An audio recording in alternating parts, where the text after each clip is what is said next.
سورۃ معارج کی آیت نمبر 26 میں اللہ تعالیٰ فرماتے ہیں وَالَّذِينَ يُصَدِّقُونَ بِيَوْمِ الدِّينِ، وہ لوگ جو کہ قیامت کے دن کی تصدیق کرتے ہیں، وَالَّذِينَ هُم مِّنْ عَذَابِ رَبِّهِمْ مُشْفِقُونَ، اور وہ لوگ جو اپنے رب کے عذاب کے بارے میں سہمے رہتے ہیں، إِنَّ عَذَابَ رَبِّهِمْ غَيْرُ مَأْمُونٍ، بے شک کہ جو ان کے رب کا عذاب ہے وہ ایسا نہیں کہ انسان اس سے بے فکر ہو جائے۔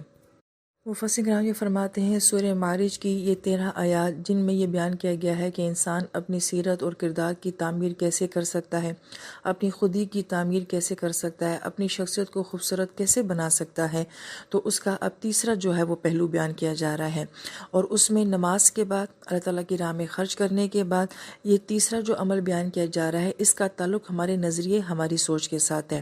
نماز ایک پریکٹیکل چیز تھی، اللہ تعالیٰ کی راہ میں خرچ کرنا بھی ایک پریکٹیکل چیز تھی، مگر اس کے ساتھ نظریے کو جوڑا گیا ہے کہ وہ لوگ جو کہ آخرت کے دن کی تصدیق کرتے ہیں۔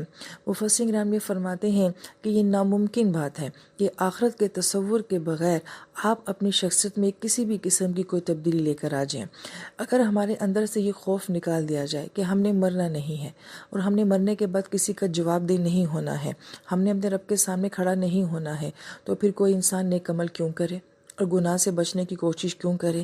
ہم اپنی زندگی میں یہ سب جنگ جو لڑ رہے ہیں خیر اور شر کی، اپنے ماحول کی، شیطان کے ساتھ، یہ ساری جنگ کس وجہ سے ہے؟ کہ میں نے اپنی زندگی کے لیے اللہ پاک کے سامنے جواب دہ ہونا ہے۔ اگر یہ کانسیپٹ زندگی سے نکال دیا جائے پھر تو انسان آزاد ہے، جو دل چاہے کرے۔ لہٰذا مفسرین کرام یہ فرماتے ہیں کہ کوئی بھی انسان جو ہے اپنی زندگی میں اپنی شخصیت میں تبدیلی اس وقت نہیں لا سکتا جب کہ اس کی زندگی میں آخرت کا کانسیپٹ نہیں ہوتا۔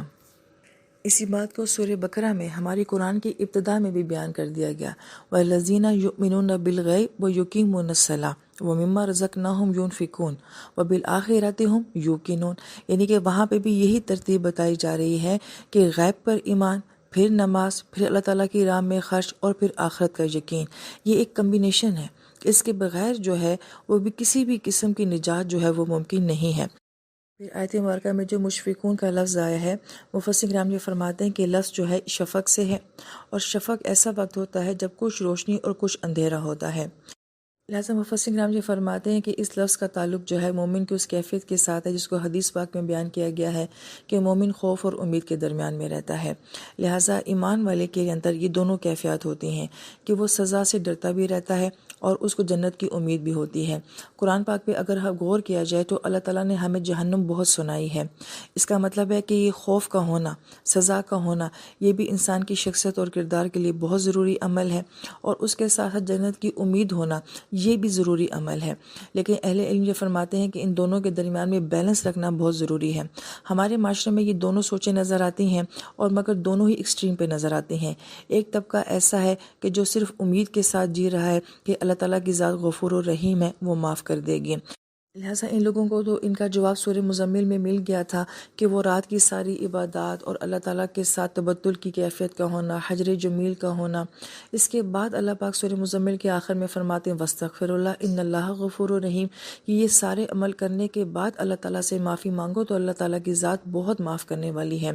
لہٰذا مومن کا کام ہے کوشش کرنا، محنت کرنا، اور اس کے بعد معافی مانگنا، تو اللہ پاک ہمارے عمل کی کمی کوتاہی کو معاف کر کے اللہ تعالیٰ کی ذات غفور و رحیم ہے۔ اور دوسری طرف پھر ہمیں یہ ایکسٹریم نظر آتی ہے معاشرے میں کہ لوگ یہ سمجھتے ہیں کہ اللہ تعالیٰ کی ذات معاف نہیں کرے گی، اللہ تعالیٰ کی ذات ناراض ہے، شاید وہ ہر بات پر ہی ناراض ہو جاتی ہے، میرا جنت میں جانا بہت مشکل ہے، مجھے ایمان کی موت نصیب نہیں ہوگی۔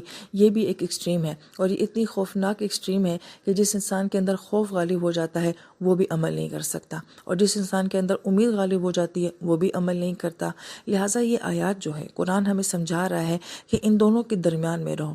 بہت خوف بھی انسان کو کچھ نہیں کرنے دیتا، اور بہت امید بھی، جسے ہم کہتے ہیں اوور کانفیڈنٹ ہو جانا، یہ بھی بعض اوقات انسان کو عمل نہیں کرنے دیتا۔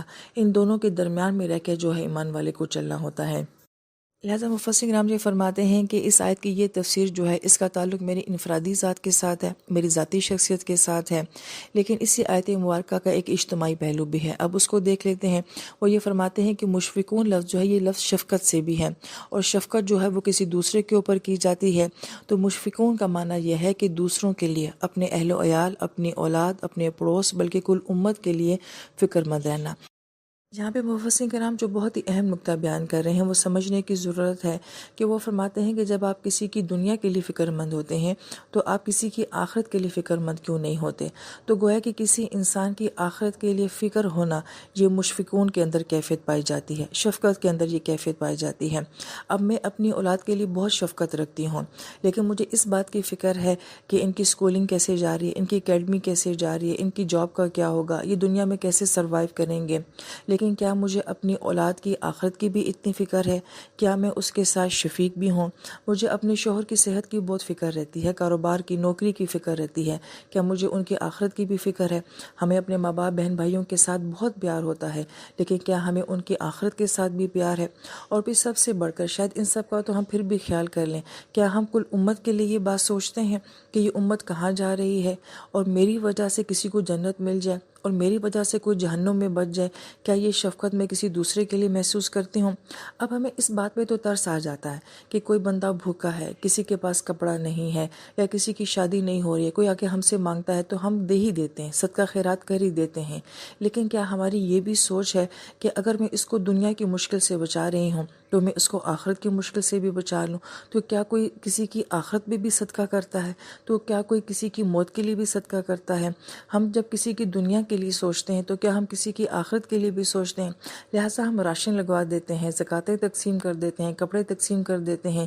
کیا ہم ہدایت کے لیے بھی کوشش کرتے ہیں؟ کسی کی آخرت کو سجانے بنانے کے لیے بھی کوشش کرتے ہیں؟ چاہے یہ معاملہ ہمارا اپنی فیملی کے ساتھ ہے یا کل امت کے ساتھ ہے، تو مشفقون میں یہ کیفیت بیان کی گئی ہے۔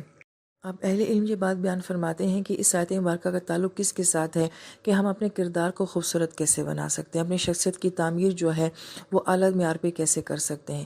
اور اس میں پھر یہ عمل بتایا جا رہا ہے کہ جب تک آپ کسی دوسرے کو نفع نہیں پہنچائیں گے، چاہے وہ مال سے ہو چاہے اس کی آخرت کے لحاظ سے ہو، اس وقت تک آپ کی اپنی شخصیت بھی ادھوری رہ جائے گی۔ اس زمن میں مفسرین کرام بڑی اہم بات یہ بیان فرماتے ہیں کہ جنت جتنی بھی خوبصورت کیوں نہ ہو، اگر وہاں پہ اکیلا رہنا پڑ جائے تو کیا اس جنت کا کوئی مزہ آئے گا؟ تو جب اللہ پاک ہمیں جنت سناتے ہیں تو کیا فرماتے ہیں کہ اس میں شغل ہوں گے، تو کیا شغل انسان اکیلا لگا سکتا ہے؟ شغل لگانے کے لیے تو لوگ چاہیے ہوتے ہیں، گیدرنگ چاہیے ہوتی ہے۔ تو گویا کہ جنت کی خوبصورتی یہ بھی بیان کی گئی ہے کہ وہاں پہ گیدرنگ ہوگی۔ تو وہاں پہ گیدرنگ کیسے ہوگی؟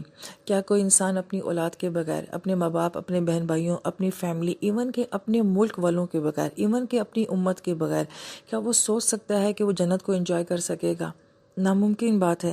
تو جنت کی گیدرنگ کے لیے اپنے ساتھ بہت سارے لوگوں کو بھی جنت میں لے کے جانا پڑے گا، اور جانے کی سوچ ہونی چاہیے۔ یہی تو ہمارے اکابرین کی محنت ہے کہ ان لوگوں نے اپنی زندگیوں میں جو 1,00,000 بندہ مسلمان کیا ہے، کیا وہ صرف 1,00,000 تھا؟ ان کے آگے بچے نہیں پیدا ہوئے، ان کے آگے نسلیں نہیں چلی ہیں، وہ آج کتنے کروڑوں بن گئے ہیں۔ خواجہ اجمیر رحمہ اللہ تعالیٰ کے بارے میں جو آتا ہے تو نہ جانے انڈیا میں کتنی نسلیں ایسی ہوں جو کہ ان بزرگ کی وجہ سے کلمہ پڑھ رہی ہوں گی۔ تو یہ کتنا زیادہ شفقت کا معاملہ تھا جو لوگ کر کے چلے گئے، اور کتنے لوگوں کو اپنے ساتھ جنتی بنا کر چلے گئے۔ اور میری شخصیت خوبصورت نہیں ہو سکتی جب تک کہ میں دوسرے کے لیے وہ بات نہیں سوچتی جو کہ میں اپنی ذات کے لیے سوچتی ہوں۔ تو اس بات کو اگر حدیث مبارکہ کے ساتھ جوڑا جائے تو نبی علیہ السلام نے فرمایا کہ تم میں سے کسی کا ایمان اس وقت تک مکمل نہیں ہو سکتا جب تک کہ اپنے وہ مسلمان بھائی کے لیے وہی بات نہ سوچے جو وہ اپنے لیے سوچتا ہے۔ لہٰذا یہ سوچنا جو ہوتا ہے صرف دنیاوی لحاظ سے نہیں ہوتا کہ جیسا میرا گھر میری اولاد ہے ویسے اللہ تعالیٰ اس کو دیں، بلکہ یہ کہ اللہ تعالیٰ جیسا تعلق میں آپ سے چاہتا ہوں ایسا اس کو بھی نصیب ہو جائے، جیسی نماز کی کیفیت میں اپنے لیے چاہتا ہوں اس کو بھی نصیب ہو جائے، اور جیسی جنت میں اپنے لیے چاہتا ہوں یا اپنی قبر کے بارے میں جیسا سوچتا ہوں اللہ تعالیٰ ایسی قبر اور ایسی آخرت اس کو بھی نصیب ہو جائے۔ اور جو انسان یہ بات سوچتا ہوگا تو سوچیں کہ اس کی اپنی روحانیت کس عروج کے اوپر ہوگی، اس کا اپنا کردار کتنا اعلیٰ مقام کے اوپر ہوگا۔ لہٰذا بڑی گہری بات مفسر کرام یہ فرماتے ہیں کہ بعض اوقات آپ کوئی خیر، کوئی عمل جو ہے وہ کسی دوسرے کے لیے کر رہے ہوتے ہیں، لیکن دراصل میں وہ عمل آپ کو خوبصورت بنا رہا ہوتا ہے، وہ آپ کی شخصیت کو اور آپ کی روحانیت کو جو ہے وہ کہیں بہت عروج دے رہا ہوتا ہے۔ بظاہر لگتا ہے کہ یہ آپ دوسرے کے لیے کر رہے ہوتے ہیں، وہ بیک وقت دوسرے کو بھی فائدہ دے رہا ہوتا ہے، مگر وہ لوٹ کے عمل آپ کی طرف آتا ہے۔ لہٰذا یہ تیسرا خوبصورت عمل بتایا گیا ہے کہ اپنی ذات کے ساتھ دوسروں کی آخرت کی بھی فکر کریں۔ اور یہاں پہ ہمارے استاد یہ بات فرماتے ہیں کہ جس کو یہ نعمت مل جائے، مثلا جو قرآن سننے سنانے والے ہیں، جس کو یہ نعمت مل رہی ہے، لہٰذا وہ کم سے کم اس نعمت کو اپنے پاس قید کر کے نہ رکھے، وہ دوسروں کو دے۔ جو ہدایت اس کو ملی ہے وہ دوسروں کو بھی دے، جو قرآن اس کو سمجھ آ رہا ہے وہ دوسروں کو بھی سمجھائے، جس نیکی کے راستے پہ وہ چلنا شروع ہو رہا ہے وہ دوسروں کو بھی چلائے۔ تو اللہ تعالیٰ سے دعا ہے کہ اللہ تعالیٰ ہمیں یہ خیر دوسروں میں بانٹنے کی توفیق نصیب فرمائے۔ ہم کسی کی آخرت بنا رہے ہوں، اللہ تعالیٰ ہماری آخرت بنا رہے ہوں۔ ہم کسی کی قبر کو خوبصورت بنا رہے ہوں، اللہ تعالیٰ ہماری قبروں کو خوبصورت بنا دے۔ اللہ تعالیٰ کے لیے کام کروانا کوئی مشکل نہیں ہے، اللہ تعالیٰ ہر مسلمان سے یہ کام لے۔ آمین یا رب العالمین۔